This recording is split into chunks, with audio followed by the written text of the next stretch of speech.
મને ધોળારામ મહારાજનું આમંત્રણ મળ્યું.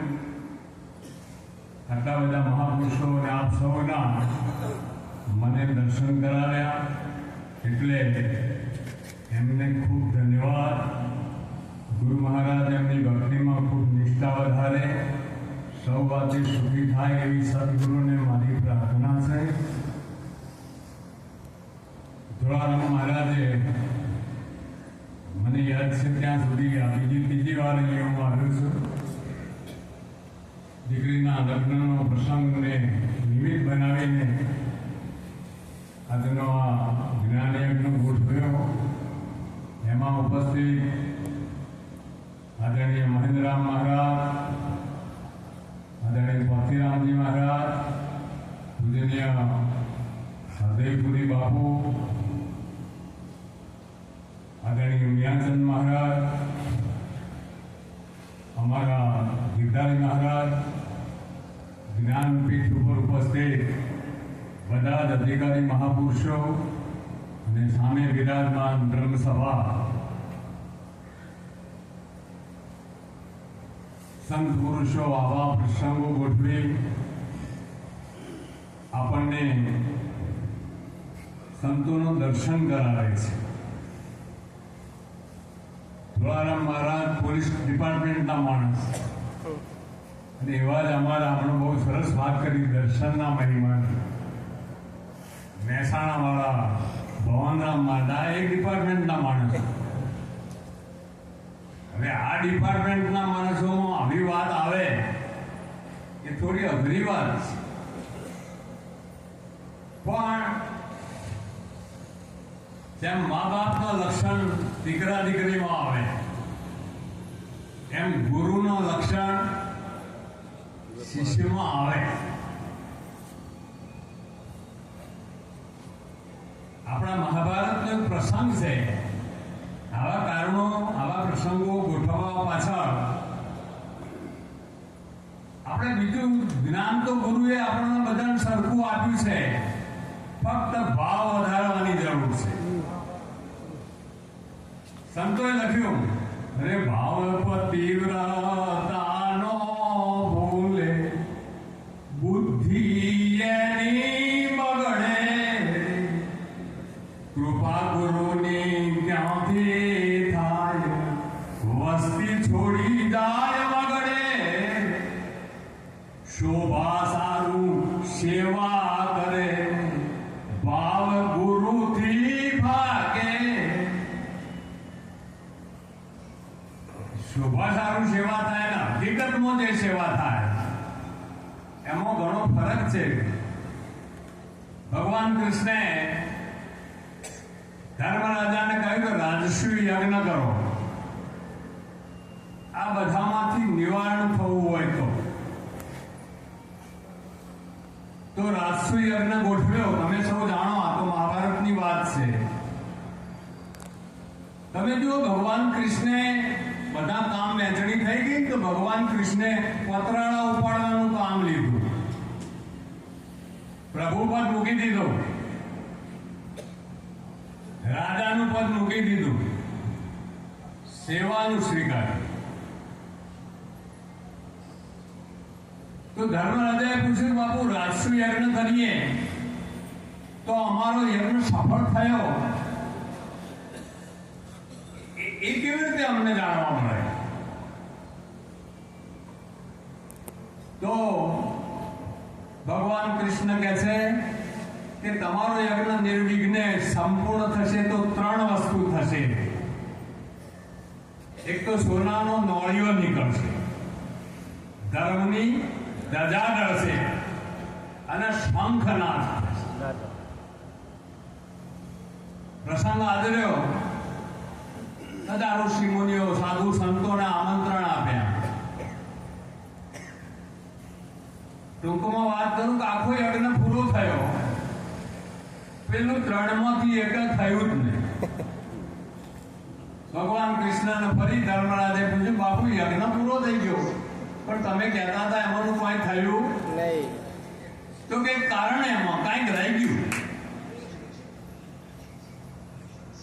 જેમ આપણે કોઈ પ્રસંગ આદરીએ આજે અહીંયા મહેન્દ્ર મહારાજ બધા સંતોનો કોઈ નહીં આવ્યા હોય, આખું લિસ્ટ જુએ ખબર પડે કે અમુક મહાપુરુષ આવ્યા, તો બધાનો ચેક કર્યું, ભાઈ તપાસ કરો કોઈ મહાપુરુષ તમારે ત્યાં આવવાના રહી ગયા છે.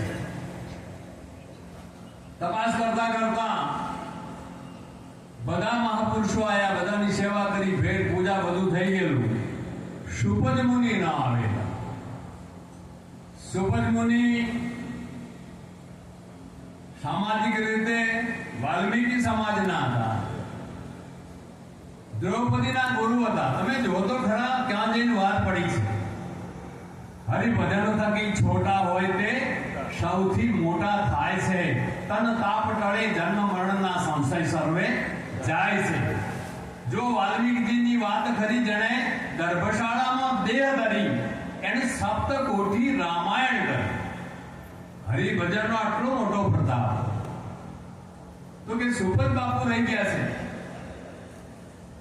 તો કે એમને લાવીને એમને જમાડો ને એમની સેવા કરો તો એમનો પૂરો થાય. તો કે લેવા કોણ જાય? એટલે બળવાન માણસ હોય ને પહેલો તૈયાર થાય ને, ભીમ તૈયાર થયું, હું લઈ હમણાં લઈને આવી જાઉં. ભગવાન કૃષ્ણ કે આ બાવળ પકડવા જવાનું, તો સંતને લાવવાના. સંતને લાવવા એટલે બહુ સરસ વાતો મહેન્દ્ર મહારાજે હમણાં કરી. અરે અમારા મહેસાણા વાળો મહારાજ ભગવાન મહારાજ કે દર્શન શું છે? દેહ દર્શન. પરસોત્તમ બાપુની વાત કરી. દેહ દર્શન બાપુએ કીધું કે શરીરનું દર્શન કરવું હોય તો થઈ ગયો, જતા રહો. અને મારો દર્શન કરવો હોય તો 10 વાગે આવજો. એટલે દર્શનનો જે મહિમા છે, ભીમના મનમાં હમણાં જેલ લઈને આવું લો, આમાં શું વાત થશે? હવે મહાત્મા લાવવા એમાં શું? ભગવાન કૃષ્ણ ને થયું કે આ બળવાન છે ને તો તાકાત કરે છે, પણ એમને કહ્યું ભાઈ આ બાવળ લેવા જવાનું તો સંતને લાવવાના. તો સંતને લાવવા તો સંતને સહેજ પણ કાંઈ કહેવાનું નહીં. એ એની ઈચ્છાથી આવે તો એને નારાજ કરીને લાવવાના નથી. આ શરતે જવું હોય તો જાઓ. ભગવાન કૃષ્ણને ખબર હતી કે આ એ બળવાન છે, તે એનો અહંકાર તો થોડો ઉતરે. તો સંતો પાસે જવાથી અહંકાર થોડો ઓછો તો થવો જોઈએ નહીં. આપણે અહીંયા આવે તો આપણો અહંકાર કંઈક ઓછો થવો જોઈએ.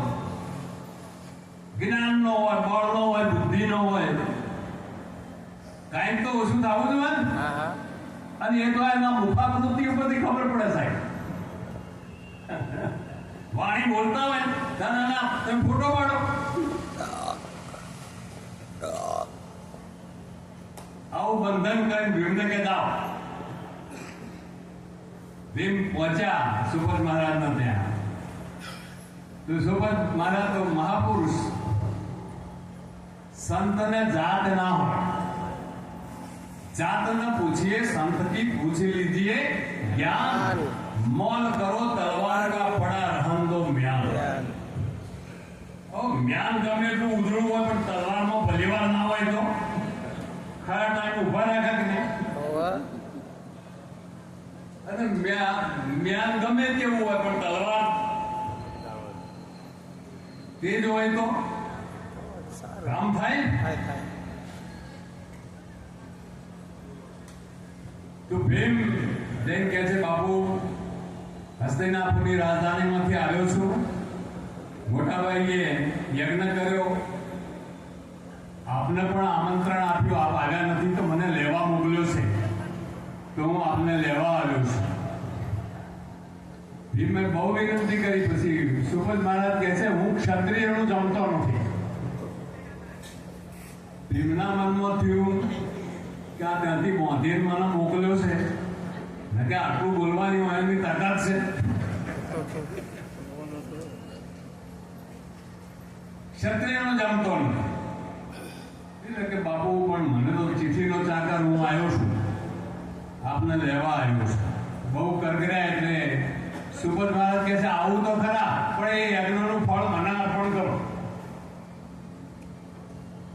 એમ કે બાપુ રાજા આવું નથી, એ તો મોટા ભાઈ છે, એટલે યજ્ઞ એમણે કર્યો છે, યજ્ઞનું ફળ અર્પણ કરવાનો અધિકાર એમને છે, મને નથી.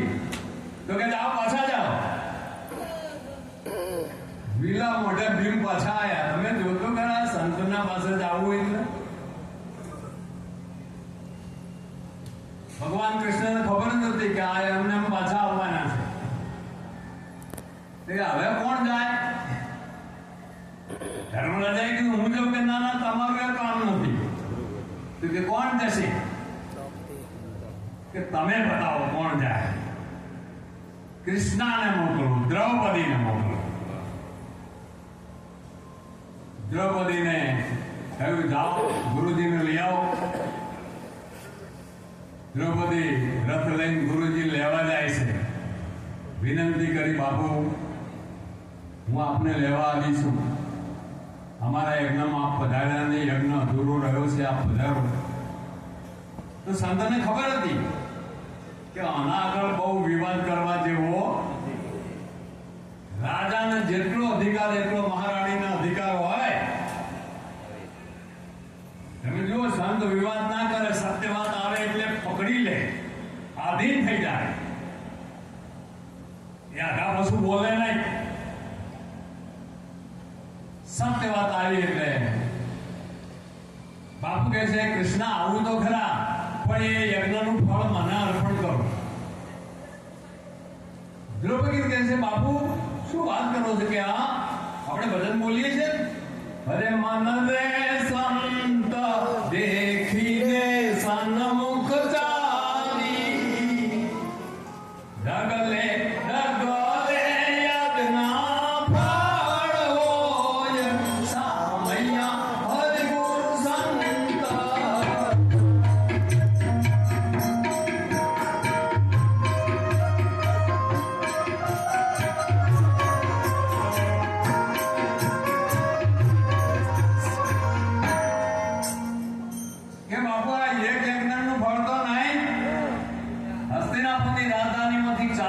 જેટલા ડગલા હું આવીશું એટલા બધા જ યજ્ઞનું ફળ તમને અર્પણ છે. બાપુ વધી ગયા. સિદ્ધાંત આવે છે પણ સંત પકડ પકડ કરે નહીં.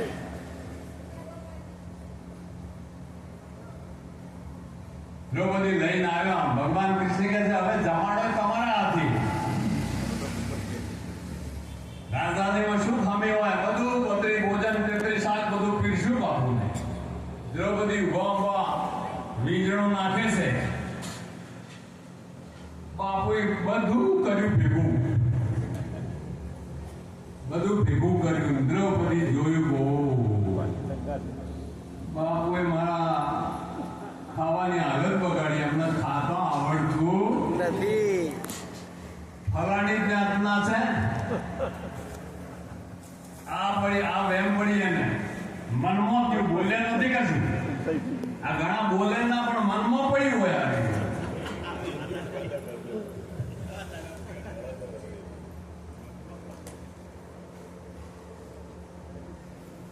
બાપુ તો જમીન હાથ ધોઈને ઉભા થઈ ગયા. પેલું ત્રણમાંથી એક ના વળી પાછા ધર્મરાજા.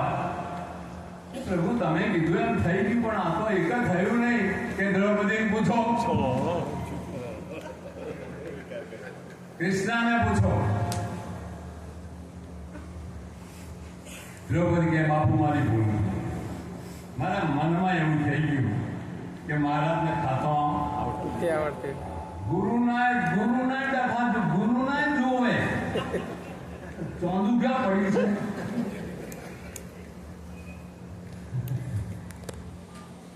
ખોટું છે ને? ખોટું. હા, મહારાજ બોલ્યા કે નિરાંતની વાત માનવી નથી, નિરંત માનવા છે. એટલે દ્રૌપદી ક્ષમા માંગી. બાપુ મારી ભૂલ, મને ક્ષમા કરો. સંત તો પાણી લીટું કરેલું કેવું હોય, આગળ લીટું થાય પાછળ પૂછાઈ જાય. બાપુએ હાથ આમ કર્યો તો સોનાનો નોળિયો થયો, ધર્મની ધજા દીધી અને શંખનાદ. એટલા માટે અમારા ધોળાભાઈ જો બોલવા આવ્યું કેટલું બોલે સહેજ વાત કરી જતા રહ્યા ને એની નિષ્ઠા કેવી છે. આવા નિષ્ઠાવાળા સંતોનો મહિમા થાય છે એટલે નિરાંત કહી નિષ્ઠાનું ફળ છે માનો કે ના માનો.